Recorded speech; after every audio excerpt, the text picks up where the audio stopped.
सुप्रभात, नमस्कार। आप सभी का अभिनंदन है, स्वागत है। मैं अभी हूँ गोवा के बीच पर, जहाँ मैं अपने अजीज़ दोस्त की बच्ची की शादी में आया हुआ हूँ अपने सहपरिवार।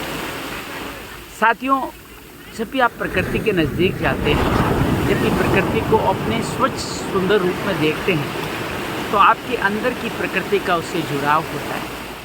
आप अच्छी तरह से जान पाते हैं मैं क्या हूँ, मैं कैसा हूँ, और अपने निश्चल भाव को भी उससे मैच करके आप समझ पाते हैं, जान पाते हैं। जैसे सागर निश्चल भाव से अपने प्रेम को हम पर लहरों के रूप में लुटाता रहता है, यही हमारा स्वभाव है कि हम भी इसी तरह से अपने प्रेम को हर एक को लुटाते रहें। सागर जैसे अपने अंदर कुछ भी कचरा आ जाता है, उसको तुरंत बाहर फेंक देता है। हम भी एक समुद्र से, एक ओशन से, एक सागर से बात समझ सकते हैं कि हम भी अपना जीवन में जो कुछ भी कटुता कहें या विकार कहें या जो कुछ भी आया है शरीर के स्तर पर, मन के स्तर पर, उसको तुरंत बाहर निकालते रहें हर एक श्वास के साथ। सागर की लहर मानो हमारी एक श्वास, उसके साथ साथ बाहर निकालते रहें हर नकारात्मकता को, हर विकार को। जीवन जी रहे हैं, ये जीवन में घटनाएं घटेगी, जीवन में नकारात्मकता आएगी और इस तरीके से आएगी कि हमें लगेगा यही जीवन बन गया है।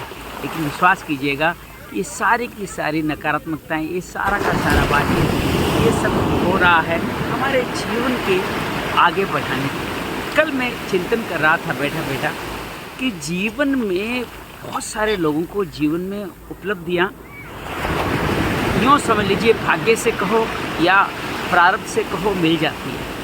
वो उपलब्धियाँ उनके जीवन में आकर के उनको आगोश में ले लेती है। हमें लगता है कि उनके जीवन में ऐसी योग्यताएं नहीं है, तो उनको ऐसी उपलब्धियाँ क्यों मिली। विश्वास कीजिएगा, ये उपलब्धियाँ उनके जीवन के पूर्व कर्म का फल है, जिसके माध्यम से उनको उपलब्धियाँ मिली है। इन उपलब्धियों को अगर वो जीवन के सद्गुणों में, सत्वता में बदल पाते हैं, विश्वास कीजिएगा उनका ये कर्म जन्म जन्मांतर चलता रहेगा और इस जन्म में भी ये निरंतर बना रहेगा, क्योंकि ये फल के रूप में मिला है। इसका सदुपयोग करें, इस धन का, इस कार्य का सदुपयोग करें, तो ये शाश्वत बना रहता है, जिसको लक्ष्मी का सुंदर स्वरूप भी कहा जाता है। ऐसे ही जीवन में बहुत सारे लोगों को लगता है कि हमारे जीवन में बहुत सारी मुसीबतें हैं, परेशानियाँ हैं, प्रॉब्लम है, समस्याएँ हैं, मेरे साथ ही ऐसा क्यों। विश्वास कीजिएगा, आपके जीवन में कुछ नया करने का समय आ गया।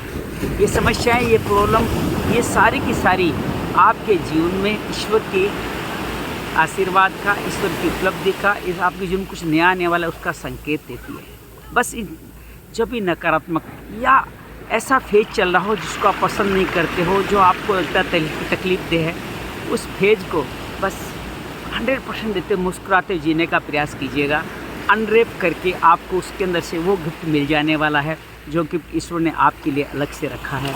उस गिफ्ट के साथ मिलकर के आप जीवन को और अच्छी तरह जी पाते हैं। तो जीवन में सकारात्मकता को भी, जीवन में जो कुछ उपलब्धियाँ मिली है उनको भी हम आगे बढ़ने का रास्ता बना सकते हैं। ऐसे जीवन में अगर कुछ नकारात्मकता आई है, कुछ बुरे फेज से गुजर रहे हो, तो उसको भी जीवन में आगे बढ़ने का रास्ता बना सकते हैं। यही जीवन है।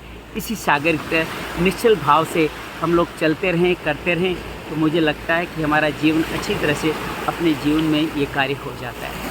तो आइए, इस सुंदर पर्व पे आप सबका अभिनंदन करता हूँ, स्वागत हूँ। अगले ब्लॉग में फिर मिलेंगे इसी बीच से कुछ और नई बात लेके। मैं श्याम, गोवा बीच।